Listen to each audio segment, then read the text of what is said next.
Demetrius Holloway and Rick Carter, even though they were friends, were as different as two human beings could ever be.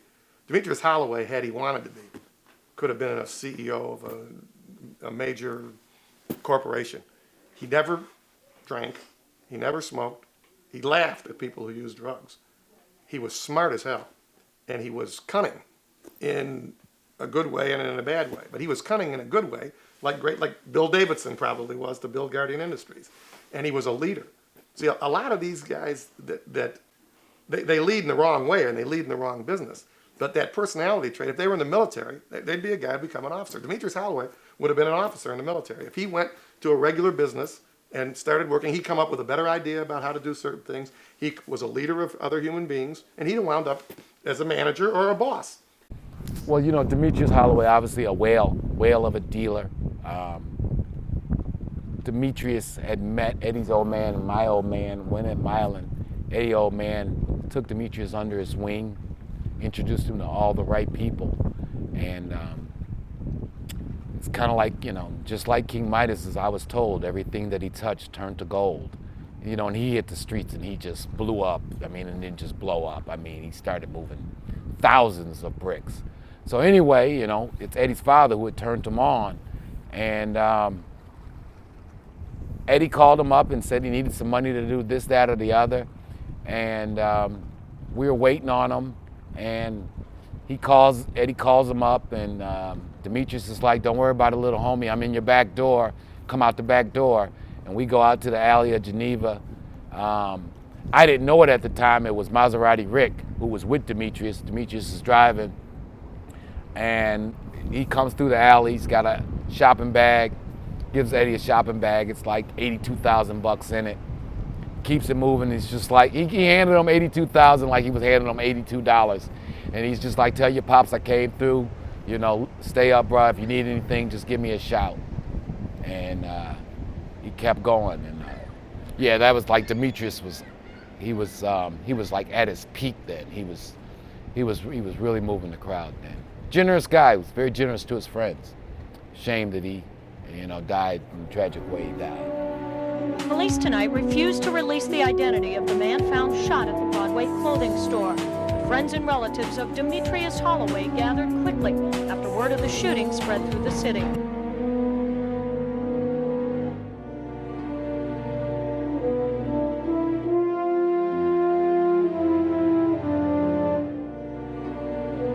They come running out and it was raining out. And I said, "Where's the key? Where's the key?" I said, "Well, hold on a second, sir. I'll get you the key." "No, I want the key right now." Demetrius was just a regular guy. Demetrius, I think, went to federal prison for like robbing trains or mailboxes, some very low level, but yet still federal crime. And again, while he was locked up, he met Eddie's father, and Eddie's father just thought the boy, which he would prove to be prophetic and true, that he was a smart kid and that he was just misdirected, and if he ever knew how the real big picture worked, this kid could be good on the streets. And Eddie's father vouched for him, schooled him, gave him some mentorship, and he turned him on to the plug. And again, and Demetrius becomes the biggest thing in the city for, you know, from the mid 80s to the late 80s when he gets killed. And you know, he looked out for Eddie swell. And you know, somebody should really do a project on him. There's been projects done on him, but those people didn't really know the inside story. And it was just crazy because, you know, that it was that whole best friends era, and unfortunately people's egos, and there was so much money floating around and the competition. But I didn't know Maserati. And again, the only time I really came in contact with Demetrius, my old man knew Demetrius because they did time together. But when he came and dropped off that money to Eddie in Highland Park was the only time that our paths actually directly crossed. And later I would hear about this guy, Maserati Rick, that worked for Demetrius or that was, you know, hustling with Demetrius. But it was a different clique. I had some family that was dealing with another guy, Big Ed Hansen. He also was running with Demetrius. But that was a whole little East Side thing, and those guys were making fortunes. They were, you know, everybody got beefed out with everybody. So I had a front row seat to that show, but I wasn't directly participating in that, in that little Detroit drama at the time. Later I would come to find out again. Actually I was, but didn't know it because again I had some family that was dealing with Big Ed Hansen, who was dealing with Maserati and Demetrius. Obviously Demetrius was looking out for Eddie Jr. And he was feeding a bunch of people who were very, very close to us. Did Eddie hook up Demetrius with the Colombians? That I do believe to be the truth. The plug, he definitely vouched for him, and it was told to me the connection that allowed him to really take over the town. He got that plug through Eddie. Demetrius didn't come from that world. He didn't know any of those people, definitely at that level. So it would take somebody of Eddie Jackson's stature to kind of vouch for a guy with no past reputation to say, this guy represents me, give him the bag. And he did, and they did give him the bag, and Demetrius handled it right. And again, he became the biggest thing in this. That is what I've been told by very reliable sources, that the arrangement was basically he got 1,000 keys at a time, and he had to pay for 660 of them. So that means 340 were on the house. They were giving him 1,000 bricks. His ticket is for 640 of the bricks. The other 360 are his. So do the math there. Do you know what his price was? No, but he had to be getting them for 11,000. He was letting them go for 13, between 13 and 15, depending on who you were. He had to make his money on each. So and again, I know that in New York and then with Mr. Q, big fellas were all in between like that 11 and 13,000 range at that point. Okay. But when you're getting 1,000 at a time, I can't speak with authority on that, but if you could get 13.5 and you're getting 20 at a time, what's your price if you're getting 1,000 at a time? You got to figure he's somewhere around 11, 11.5, 10. No, Rick was the opposite. Rick was cheap and petty. He was all right to deal with, but he wasn't all right to deal. He was a pain in the ass, is what he was.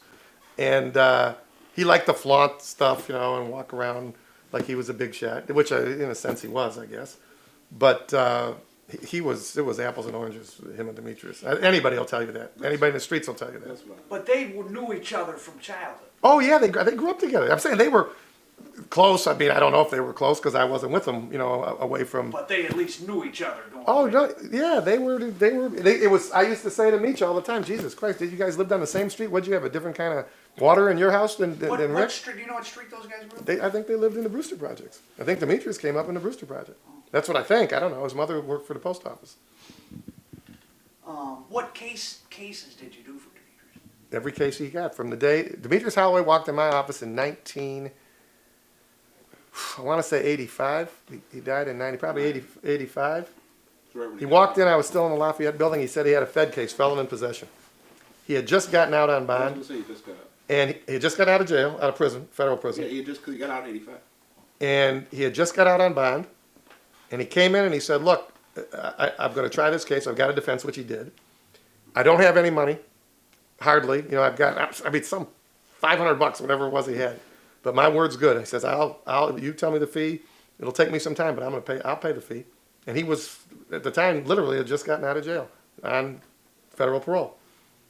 And there was something about the guy, I can't remember if it was drugs or breaking into boxcars. I can't remember. I don't think it was drugs. I'm almost positive it wasn't drugs. So he got, in 85 when he got out, he was not at that point a drug kingpin. He was nobody. I'm telling you, he didn't have anything. He had $1,000 or $500. And there was something about the guy I thought he was telling the truth. And it was a tribal case, and I'm a sucker for trials.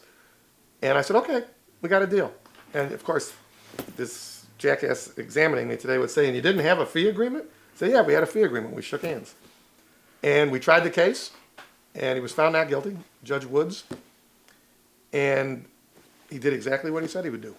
He brought in, and then he paid the fee. And then as time went on, he only had, he had a little misdemeanor case, which was just literally cussing in front of kids, so I wouldn't even call that a case. That's just a ticket. He had one other drug case where the Detroit police planted some drugs on him. There was no, I proved it. The jury was out 5 minutes, 10 minutes. Where, you remember where that was at? Yeah, it was in, where the heck was he driving? It was near downtown. I think he was coming from his mother's. You know, I can't remember. We had the map too, because we used the map to show how full of shit they were. We had the map. We had so much evidence. It was unbelievable. And later on, I found out it was true that they planted it. Well, the facts were pretty obvious. By this time, he's Demetrius Holloway Whale. And they claim he's driving down the road. I think it was down by the Fox. They followed him a ways, maybe on Bagley. I think, yeah, he was coming from the projects and was somewhere around over there. And they claimed he had like an 8-ball on him.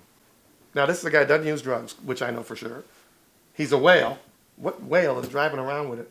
It might have been heroin. 12 dime bags of heroin or something like that. It was some ridiculous. Now, of course, you can't really defend. Ladies and gentlemen of the jury, this guy is a whale. He has kilos. But we did get out that they knew, you know, this was still when there was recorder's court too, so you had a more streetwise jury. They knew he was somebody to the police because that was part of the defense. It had to be. Because when people want to use the defense, the police planted it. The first question anybody asks, including me, why? Well, there was a why. This was Demetrius Holloway. And that jury, they were out 10 minutes, literally. And let him go. That's the only other case. They were working on a federal case when he got killed. What did you think when he got? Were you shocked? Okay. Other than When the you shock, heard he was killed at the Broadway, what did you? I'll never forget where I was at the gas station. This is before cell phones. And I got a message from Joe Swickert, who still writes for the Free Press, and he was covering the courts at that time. And I called back from the payphone. This was how long ago it was. And he tells me that he got killed at the Broadway. And I knew he went to the Broadway all the time. Obviously, so did the killers. What did I think? I thought within 2 hours. Certainly by the next day, I knew who did it and why, but Milton I'm not going to say. Oh, well, if you say so, yeah. Well, that's who. But nobody knew. They chased their tails on that case for what, 15 years? yeah, they didn't. Everybody in the street knew who did it, and everybody knew who ordered it, and everybody knew why it happened. Who ordered? I'm not talking on that. They know, though. They know. They know for sure. I mean, is it somebody that's around or? He's alive, but they know. Oh, Ed, Big Ed or something. No. It had nothing to do with him. Did you have ever cross paths with Big Ed? Never once. He and Demetrius, at least anecdotally, were at war all the time. And Maserati. Well, Rick was dead. Yeah, because Ed sent the guy to kill him supposedly, right in a hospital. What case did you do for Maserati? Pistol case outside the skating rink over there on the east side, because he was the east side guy. Didn't you say he gave you a leather jacket or something? Yeah, a coat, because he owed me money. I won the case, and that's why I say it was cheap. It was a pistol case. He probably owed like $3,000 or something like that, and the damn guy would not pay. And it was always, I'll see you next week. So I typed up a motion to withdraw. He had another case pending, and I typed up a motion to withdraw. And I called the guy in that was from the east side. I said, take this thing. I wasn't filing it, but I said, tape this thing to the walls and the windows, like at the bars, everywhere on the east side, so people can see what a cheapskate Rick is. And the guy went out, and about 2 days later, man, what are you doing? I said, well, shit, you won't come in and bring me the money? And so he brought me a leather coat instead, which was fine. But Paid you the leather coat. he might have brought the money and a coat. Maybe that's what he did. I can't remember. It was a long time ago. But I gave the motion. The guy said, go hang this up on the east side somewhere. We'll see. I'll get his attention.